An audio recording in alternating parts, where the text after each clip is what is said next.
On en vient à la question de l'adoption du plan biodiversité de Paris 2018-2024. Et pour vous le présenter, je vais demander à Karine Roland de bien vouloir prendre la parole. Merci, Monsieur le maire. La transition est assez logique avec ce que nous venons d'aborder, tant l'adoption du plan biodiversité 2018-2024 concerne bien autre chose que l'urbanisme, on va y venir, mais concerne aussi l'urbanisme actuel à venir. Ce que nous vous proposons d'acter aujourd'hui par le plan biodiversité 2018-2024, c'est un ensemble de mesures pour la protection et l'enrichissement de la biodiversité à Paris. Ce sont bien sur ces deux jambes que nous vous proposons de marcher. Le constat est clair, il a été évoqué tout à l'heure par Philippe Durand à l'occasion de l'évocation du festival. Le dérèglement climatique est désormais considéré comme une certitude et guidé par le sens aigu qu'il n'est plus temps d'attendre. La maire de Paris considère avec ce plan qu'il est de son devoir d'agir et qu'il est devoir de la collectivité parisienne d'être exemplaire. Alors, juste un rappel de définition, parce que finalement, quand on parle de biodiversité et de tous ces sujets, on emploie souvent de grands mots et il est bon quelquefois de revenir aux sources. La biodiversité rassemble toutes les espèces de notre planète. Ces espèces constituent un tissu vivant en interaction. Et l'équilibre des humains, qui en fait partie, en dépend totalement. Et pourtant, l'espèce humaine fait subir à toutes les autres un extrême danger, pas moins que ce qui est considéré comme la 6e grande crise d'extinction de l'histoire planétaire par les scientifiques. Là aussi, ce qui était considéré comme des grands dangers agités de manière idéologique relève aujourd'hui des certitudes scientifiques.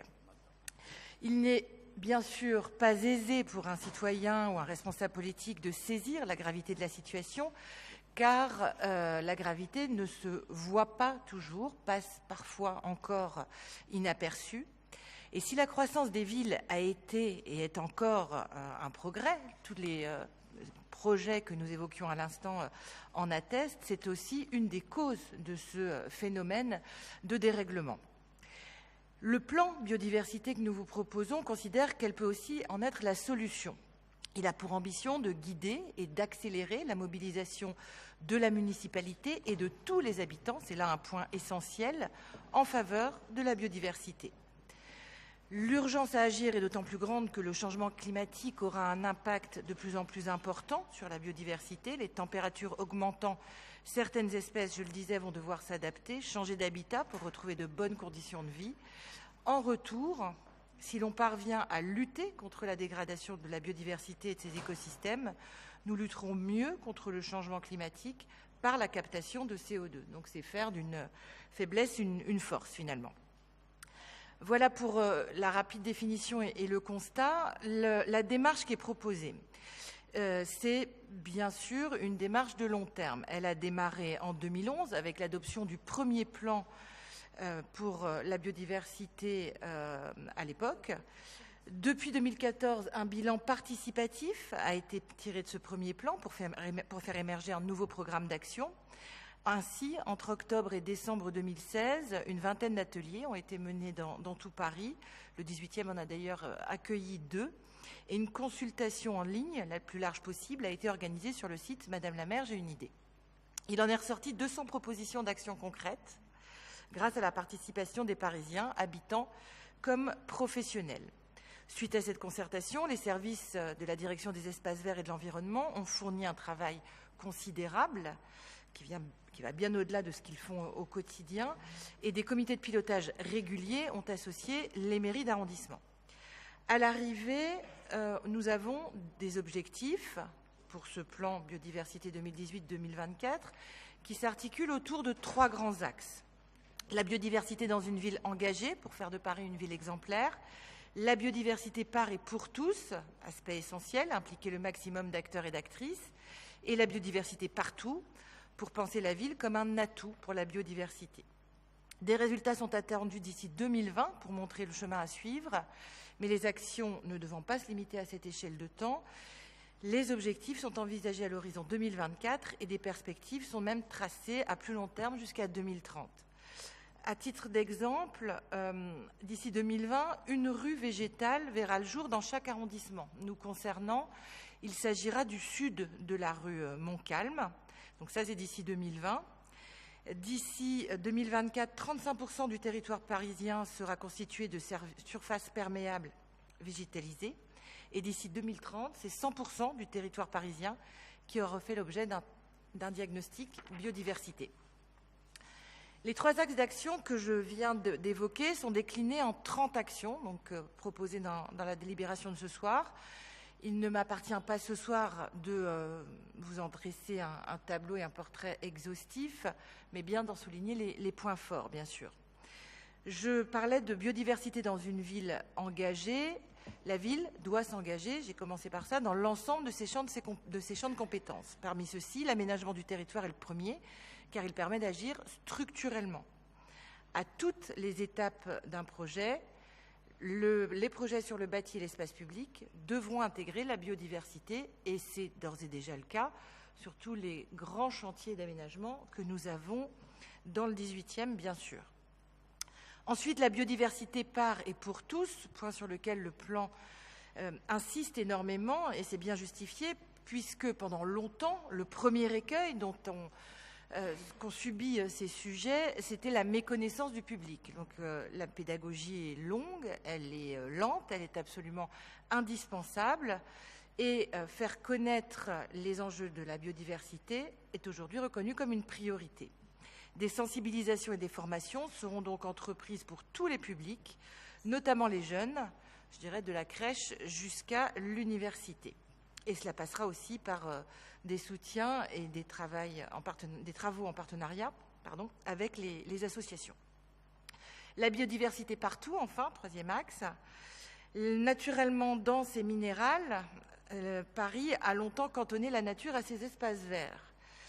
Ce paradigme est en train d'évoluer car la nature s'invite là où elle n'était pas, là où elle n'était plus, au pied des immeubles, vous le constatez au quotidien, dans les cours d'école, on en parle souvent ici, via les budgets participatifs et autres moyens, sur les toitures et même désormais dans les sous-sols. Dans le 18e, quelques actions concrètes répondent à ce dernier objectif de biodiversité partout. Bien sûr, la démarche Végétalisons notre 18e, portée conjointement par Éric Lejoindre et Philippe Durand, qui accompagne déjà une 40aine d'installations végétales participatives dans notre arrondissement. Le futur parc Chapelle-Charbon sera principalement peuplé d'espaces végétales ou florales d'Île-de-France, à la fois pour les protéger et les développer. Et puis la porte de la Chapelle, dont on parle beaucoup, bien sûr, aussi, qui est en passe de devenir un véritable hub parisien de l'agriculture urbaine, avec la déjà fameuse future ferme urbaine Mushroof à Chapelle Internationale. Ou encore, je parlais tout à l'heure de biodiversité dans les sous-sols, la culture de champignons et d'endives à la Caverne à Raymond-Queneau. Avant de conclure, quelques points importants sur les modalités de réalisation de ce plan, puisqu'il sera mené dans une collégialité d'instances. Le forum du plan biodiversité de Paris 18 000-2024, important parce que tous les citoyens peuvent y participer. Le comité parisien de la biodiversité qui rassemblera associations et chercheurs, et c'est seulement avec cette diversité de participants que nous arriverons à quelque chose. Un comité stratégique qui validera les éventuelles nouvelles actions à inclure ou les priorités à mettre en œuvre sous l'impulsion et avec l'animation de Pénélope Comites et la participation d'élus parisiens. Et puis un comité de pilotage qui existe déjà, qui sera poursuivi pour établir le bilan annuel des réalisations du plan.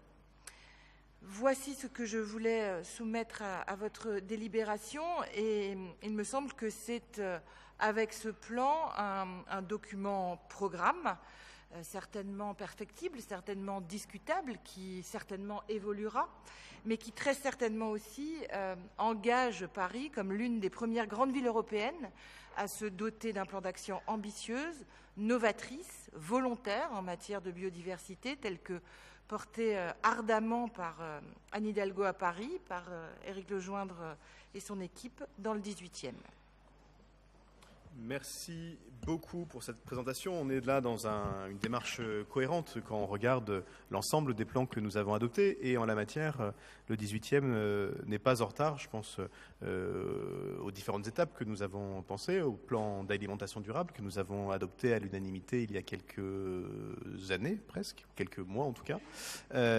Et aujourd'hui, le plan de biodiversité. Et tout ça rentre en relation aussi. On parlait au début de ce conseil de la future traversée cycliste est-ouest du 18e avec le plan de déplacement que nous portons et notamment le travail qui est le nôtre sur les berges de Seine qui ne sont pas dans le 18e, certes, mais qui sont un marqueur qui n'est pas un marqueur symbolique, qui est un marqueur réel de l'orientation que nous voulons donner à notre politique et de l'avance que Paris doit prendre en matière d'engagement pour le développement durable. C'est quand même pas pour rien que c'est à Paris que l'accord de la COP21 a été signé. Et en la matière, nous avons toujours eu et nous continuons à avoir, je crois, un vrai et un beau temps d'avance, et notamment nous dans le 18e. Je vais donc proposer que nous puissions passer au vote sur cette délibération, mais avant ça, je vais donner la parole à ceux qui souhaitent la prendre. Donc Philippe Durand, Pierre-Yves Bournazel et Fadila Méal. Philippe Durand. Oui, nous nous abstiendrons sur cette délibération. En effet, nous considérons qu'il ne va pas assez loin et nous déposerons des amendements en ce sens au Conseil de Paris. D'abord, quelques remarques générales. Ce plan est touffu, dense, mais il utilise des termes qui demandent à être définis. En outre, il est souvent fait appel à des critères non expliqués, comme par exemple le niveau de qualification écologique. Mais on ne sait pas ce que ça recouvre exactement. Il y a aussi certains oublis, les plantes vivaces qui ne sont pas évoquées, le règlement des parcs et jardins non plus n'est pas évoqué, alors qu'une gestion écologique y est appliquée. En outre, les jardins partagés, on en fait peu état, alors que les écologistes ont demandé à 2 reprises en Conseil de Paris, en juillet 2016 et en janvier 2018, qu'un apport sur leur rôle au niveau biodiversité qu'il y ait un bilan qui puisse être fait. Et on n'a pas de résultat jusqu'à présent. Sur le premier plan, il couvrait 2011 à 2020. Il n'y a pas d'explication sur le fait que ce deuxième plan ne reprend pas le travail du premier et l'interrompt en cours. On ne voit pas le cheminement, enfin, ce n'est pas expliqué dans ce plan biodiversité. Alors, comme l'a dit Karine Roland, il y a 3 axes et 30 actions. La gouvernance qui est faite en 4 instances, avec le Forum de la biodiversité qui mobilise, le comité parisien de la biodiversité qui propose, le comité stratégique qui valide et le comité de pilotage qui suit. Par contre, on ne voit pas très bien l'articulation entre ces 4 instances et comment il y a un suivi de l'un à l'autre et qu'on a un peu le sentiment qu'une fois le travail accompli, le forum, on est un peu dépossédé de son action. Il manque des précisions sur cet aspect-là. Il est également indiqué que l'Observatoire parisien de la biodiversité, qui a été mis en place suite à l'adoption du premier plan, sera chargé de la coordination de ce nouveau plan. Mais par comparaison avec le plan 2011, nous estimons que l'évaluation et les ajustements devaient être établis annuellement sur la base de contrats d'objectifs et de performance élaborés avec chacune des directions municipales concernées. Comparativement, dans le plan 2011, les actions avec les porteurs et les échéances étaient clairement identifiées à la fin du plan. Maintenant, sur les 30 actions qui sont prévues dans ce plan, il y a 18 actions qui nous chiffonnent. Donc, je vais vous dire un peu les 18, oui. Voilà, voilà. Donc, voilà. Alors, plus ou moins fortement, hein, c'est pas, ils ne chiffonnent pas, ils nous empêchent, voilà, mais voilà. Et on demande des améliorations. Donc, sur l'action 1, qui est inscrire la biodiversité dans les documents d'urbanisme et dans les plans environnementaux de la ville, plan climat, plan pluie, stage de résidence, etc., le plan 2018 prévoit de poursuivre le travail sur l'intégration des trames vertes et bleues. Hein, les trames vertes, c'est le végétal, les trames bleues, c'est l'eau. Dans le plus parisien, pour inscrire la biodiversité dans le guide environnemental du PLI, qui est coélaboré avec l'atelier parisien du Bernis. Alors, mais l'action 7 du plan 2011 le prévoyait déjà. Donc c'est pareil, on ne voit pas comment cette articulation, on remet des choses qui ont déjà été mis, qu'est-ce qui est mis en supplément? Comment on apporte du plus? Par ailleurs, lors de la révision du PLU en 2016, les écologistes ont fait un vœu pour qu'il y ait, sur la prochaine révision du PLU, pour que les trames vertes et bleues soient intégrées. Ce vœu a été voté, mais pour l'instant sans suivi d'effet. Donc notre question, c'est quelle est la prochaine révision du PLU et pourquoi scinder les trames vertes et bleues et les chemins de la nature? Le plan 2018 propose un guide environnemental intéressant, mais dans le plan 2011, l'action était beaucoup plus exigeante. Il y avait un cahier des charges de l'aménagement et c'était détaillé. Sur l'action 2, renforcer l'intégration de la biodiversité à toutes les étapes de projets d'aménagement, de construction et de rénovation de la ville. Ça recoupe l'action 1 puisque ça évoque les actions d'aménagement. Il y a ainsi aussi un argumentaire sur la baignade du lac Dominique qui, à notre sens, va à l'encontre de la biodiversité puisqu'il va falloir couler du béton dans un espace naturel. Donc là, on supprime plutôt de la biodiversité qu'on le renforce. Dans le guide de la préconisation sur les aménagements, il n'est pas évoqué la charte de la gestion du vivant dans le patrimoine de Paris qui a été initiée en 2007 par la Direction des espaces verts et de l'environnement. Au lieu d'une charte, la ville s'oriente plutôt vers des labels biodiversité. Plusieurs labels sont ainsi cités. Qu'est-ce qui est le plus exigeant? Une charte ou un label? Peut-on demander que tout projet d'aménagement soit soumis à un label ou que tout marché public demande le label? Sur intégrer la biodiversité dans la politique d'achat de la ville, nous voyons une contradiction dans les objectifs qui annoncent un chiffre puis ensuite un état des lieux. Aujourd'hui, on annonce un chiffre de 19,56% sur le nombre de marchés incluant une clause critère biodiversité. Donc nous, on demande un état des lieux et de préciser ce qui est compté comme une clause favorable à la biodiversité. En effet, on peut qualifier une clause favorable à l'environnement comme clause favorable à la biodiversité, ce qui a des légères différences. Sur l'action 4, favoriser l'émergence de financements innovants pour la biodiversité. Nous considérons que l'état des lieux aujourd'hui prend une place démesurée par rapport aux objectifs. C'est-à-dire que dans cette action, on fait état énormément de l'état des lieux, mais on a très peu d'objectifs. Sur l'action 6, agir à l'échelle du bassin parisien. Alors, nous avons plusieurs questionnements. Quels sont les accords existants avec les communes limitrophes? Il est question d'un parc naturel urbain. Qu'est-ce qu'on entend par cela? Le terme pouvant regrouper des réalisations bien différentes. L'action 7, inscrire la politique de la ville dans la stratégie nationale et internationale de la Convention sur la diversité biologique, avec la création d'un comité parisien de la biodiversité. La création d'un comité parisien de la biodiversité, nous estimons que c'est redondant avec l'observatoire de la biodiversité. Alors, pourquoi recréer une nouvelle instance alors qu'il y en a déjà une? Et concernant les pays du Sud, nous trouvons qu'il manque l'intégration dans les programmes de coopération internationale de la ville des programmes de protection de la biodiversité comme pour les programmes climat. Ça, on l'a fait dans le plan climat, il y a eu cette chose. L'action 9, faire connaître la biodiversité parisienne. Seuls les services rendus par la biodiversité sont mis en exergue. Mais nous estimons qu'il est important de mettre en valeur les services émis par les Parisiens, que les Parisiens peuvent rendre à la biodiversité. Ceci afin de développer le concept d'éco-consommateur. En outre, la plupart des outils pédagogiques proposés ne sont que numériques. Et on sait bien que les outils uniquement numériques excluent une partie des citoyens et des Parisiens. Sensibiliser la biodiversité de la crèche aux universités.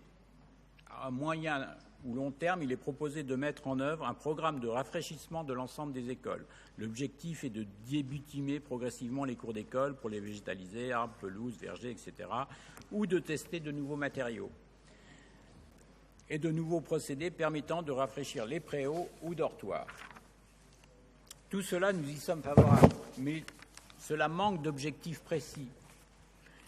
Seuls les objectifs précis ne sont indiqués que pour la partie enrobée et non pour la partie à débutimer. Alors, c'est là où c'est très important de débutimer pour pouvoir faire la perméabilité des sols. Il convient de faire attention à distinguer des imperméabilisés ou perméabilisés et pleine terre qui sont complètement différents. Perméabilisé peut se faire avec des matériaux très différents et plus ou moins écologistes. Action 14. Favoriser la participation des Parisiens et des Parisiennes à la reconquête et à la préservation de la biodiversité. Si les objectifs sont ambitieux pour les comités de végétalisation dans les arrondissements, nul moyen supplémentaire n'est donné. Donc il faut aussi se donner les moyens d'une politique. J'en profite pour vous informer que nous sommes l'un des 10 arrondissements de Paris qui a un comité de végétalisation actif. Action 15. Accompagner les entreprises à travers la charte Paris Action Biodiversité. Pourquoi une charte en commun? Pourquoi ne pas faire une charte en commun avec le plan climat qui mobilise lui aussi les représentants économiques et institutionnels parisiens, c'est-à-dire d'articuler le plan climat et le plan biodiversité ensemble sur certains points. L'action 16, renforcer le réseau de la nature sur le territoire parisien. Cette action contient de nombreux sujets importants. Le problème revient à plusieurs reprises, ainsi pour la qualification RUB, qui veut dire réservoir urbain de biodiversité. Le Closser fait référence à une grille de critères que nous ne connaissons pas, nous n'avons pas. Nous l'avons demandé lors du plan de biodiversité en octobre 2017. Malgré plusieurs relances, nous ne l'avons toujours pas obtenu. Donc il est difficile de nous prendre un avis sur des critères qu'on n'a pas. En tant que partenaire de la majorité, il est essentiel que nous les connaissons pour savoir quels sont les critères de classification. L'action initier une étude sur l'impact des nuisances lumineuses sur les cycles biologiques nous apparaît peu pertinente dans la mesure où de multiples études existent déjà sur l'impact de la pollution lumineuse sur l'espace urbain, la plus récente étant celle de la revue Nature. Pour la pollution lumineuse, les objectifs quantitatifs sont uniquement en flux lumineux perdus vers le ciel. Il est important d'avoir des objectifs qualitatifs en termes de pollution globale. Action 17. Construire des immeubles à biodiversité positive. Il manque une définition des immeubles labellisés biodiversité, alors que les objectifs annoncés sont en termes d'immeubles labellisés biodiversité. Pourquoi n'y a-t-il pas d'objectifs en termes d'immeubles labellisés biodiversité positive, c'est-à-dire ce qu'on appelle les immeubles à énergie passive ou à énergie positive. Action 19. Participer à la résilience urbaine et l'aménagement du territoire au changement climatique. Il y a des objectifs en termes de surface perméable végétale, mais sans définition de ce qu'est une surface perméable végétalisée. Donc il y a aussi là un manque. Action 20. Renforcer la végétation de la ville. On apprend que depuis 2014, 99 hectares de toits et murs ont été végétalisés. Alors l'objectif pour 2020 est 100 hectares, donc on l'a presque atteint. Donc est-ce qu'on ne peut pas demander à être encore plus ambitieux et pourquoi pas 50 hectares de plus jusqu'en 2020, puisqu'on a déjà presque atteint nos objectifs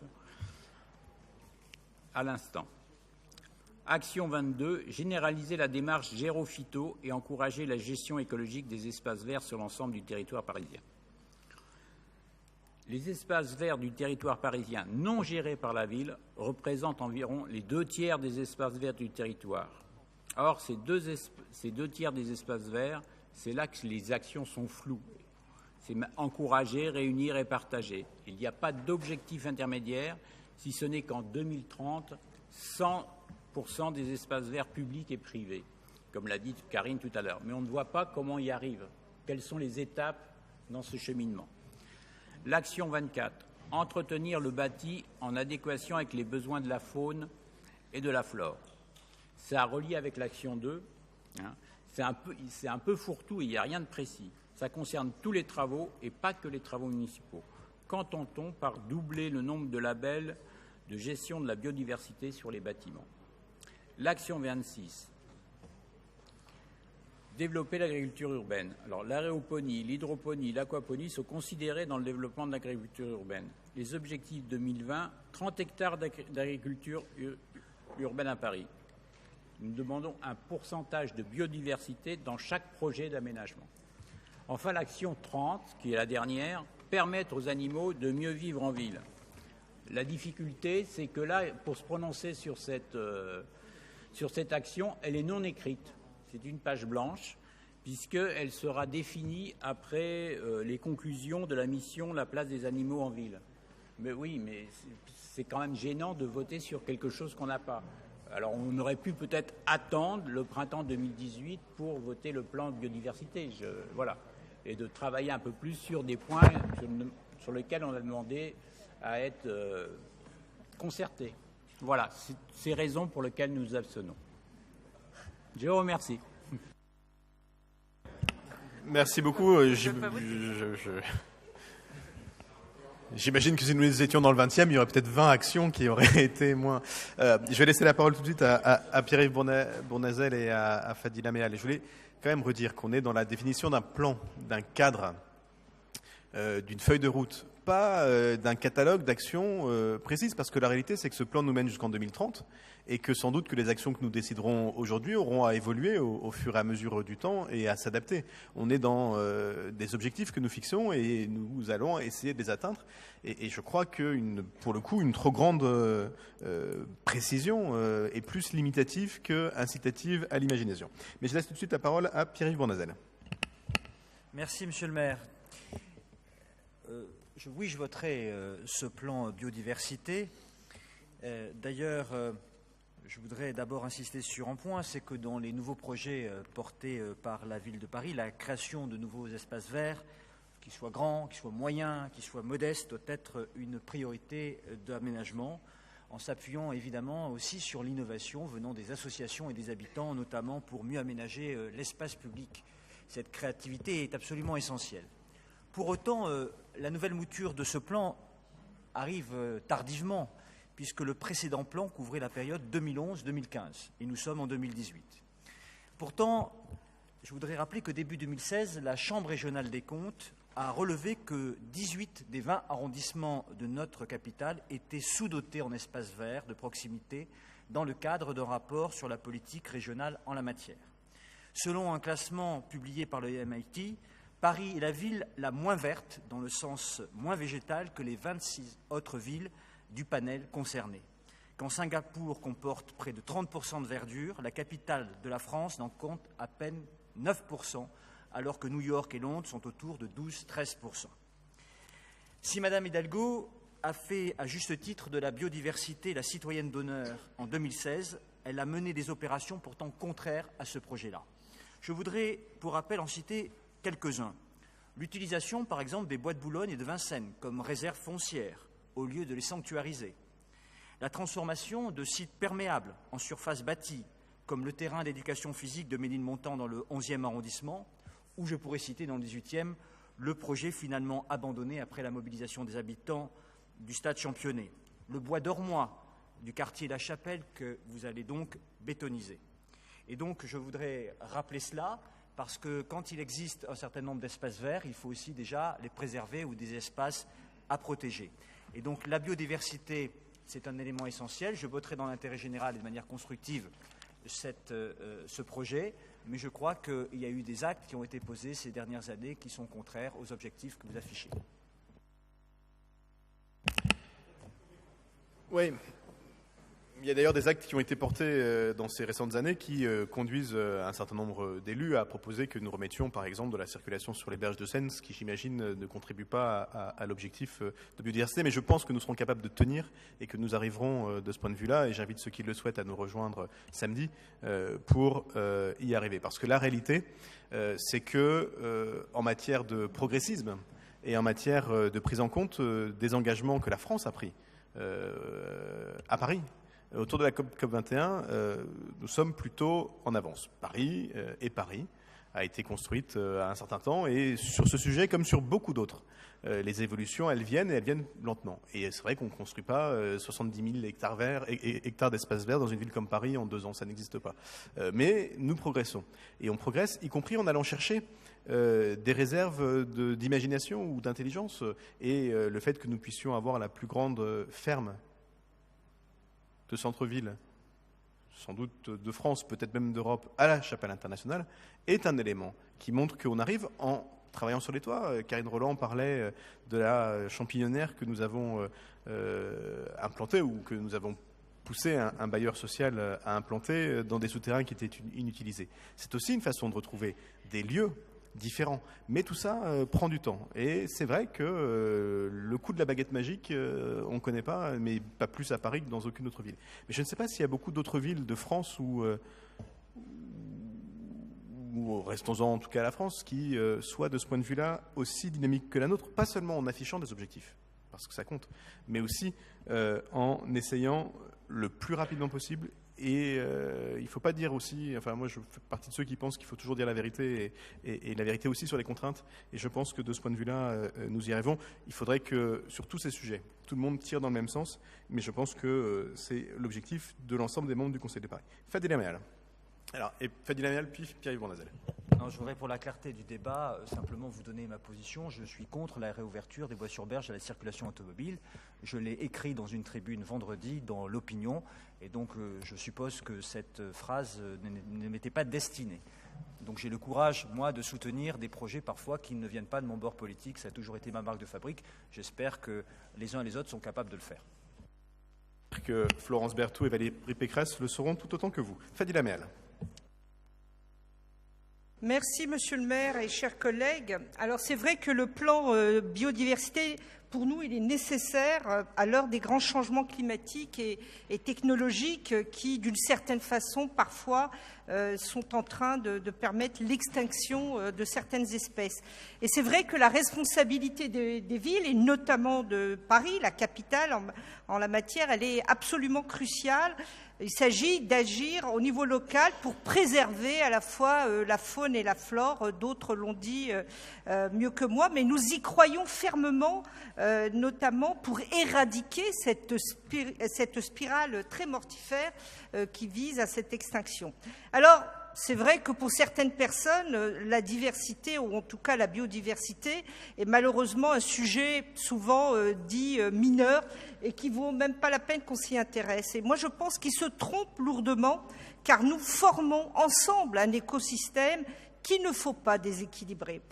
Nous l'avons dit d'ailleurs lors de la création de notre groupe démocrate, progressiste et européen qui s'inscrit dans la majorité présidentielle, nous voulons une ville innovante, une ville solidaire, une ville verte et surtout une ville durable, qui respecte et qui protège cet environnement. Donc je me réjouis au nom du groupe de ce plan qui, chacun l'a rappelé, autour des 3 axes et des 30 mesures, et qui prend en compte de nombreux enjeux, la finance, la sensibilisation ou même l'aménagement de la ville, qui sont pour nous, je pense, des leviers extrêmement concrets.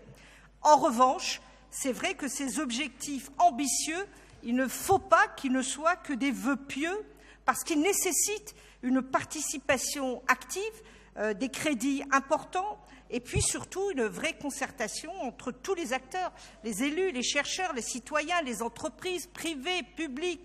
C'est vrai, et vous l'avez rappelé, Monsieur le maire, avant de commencer ce nouveau plan, peut-être qu'il s'agit, et il le sera très certainement, de faire le bilan, l'évaluation du plan précédent réalisé par la mairie, conjointement, je l'espère, avec les autres mairies d'arrondissement. Mais je crois que Karine avait évoqué ce point, et je m'en réjouis, car c'est bien à partir de l'évaluation qu'il s'agira pour nous d'avancer. Alors, je ne vais pas être trop longue, parce que d'autres l'ont été suffisamment. Je conclurai en rappelant la richesse de la biodiversité à Paris, les services qu'elle nous rend au quotidien, abaissement de la température, redistribution de la fraîcheur, pollinisation, bref, pour terminer, je le dis solennellement, mais je crois que tout le monde est assez d'accord, l'homme ne doit pas être un prédateur pour l'homme et pour la nature qui l'entoure, mais au contraire, il doit en être protecteur et surtout son gardien. C'est pour ça que nous voterons cette délibération et je vous remercie. Merci Fadila Meal. Yann Brossard. Non, je partage tout ce qui vient d'être dit. Simplement, j'étais un peu surpris par les propos de M. Bournazel tout à l'heure qui disait que la ville de Paris utilise le bois de Boulogne et le bois de Vincennes comme réserve foncière. Et j'aimerais que vous puissiez développer ce que vous voulez dire et surtout préciser de quel projet vous parlez. Parce que, en ce qui concerne le bois de Boulogne, le seul projet qui a été lancé au cours de cette mandature, c'est le centre d'accueil à destination de sans-abri qui n'est pas dans le bois de Boulogne, mais qui est en lisière du bois de Boulogne. Et donc, j'aimerais savoir si vous considérez que c'était un mauvais projet. Et pour ce qui concerne le bois de Vincennes, j'ai beau tourner les choses dans tous les sens, je ne vois pas un seul projet immobilier que nous aurions lancé dans le bois de Vincennes. Puisque vous interpellez directement Pierre-Yves Bournazel, je vais lui proposer Je vais vous donner un exemple. Allez-y. LVMH, ça vous dit peut-être quelque chose? La fondation LVMH, c'est votre majorité. C'est un bel exemple. C'est un bel exemple. La fondation LVMH, c'est une emprise foncière du bois de Boulogne. Il faut l'assumer, Monsieur Brossard. Donc, dans le bois de Vincennes, il n'y en a pas.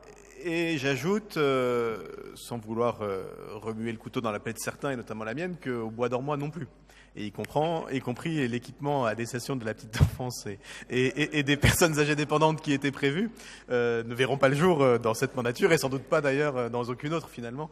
Ce qui nous pose d'ailleurs un sujet de trouver un lieu pour réimplanter l'EHPAD au moins qui était prévu pour ce qui est de l'équipement petite enfance, peut-être pour nous trouver des solutions qui permettent de faire vivre ensemble la biodiversité et la qualité des sols et l'accueil de la petite enfance. Mais pour le moment, on n'en est pas là. Sur ce, et après ce long débat, je vais proposer que nous mettions aux voix donc la DEV 33, qui est pour, qui est contre, qui s'abstient. Elle est adoptée.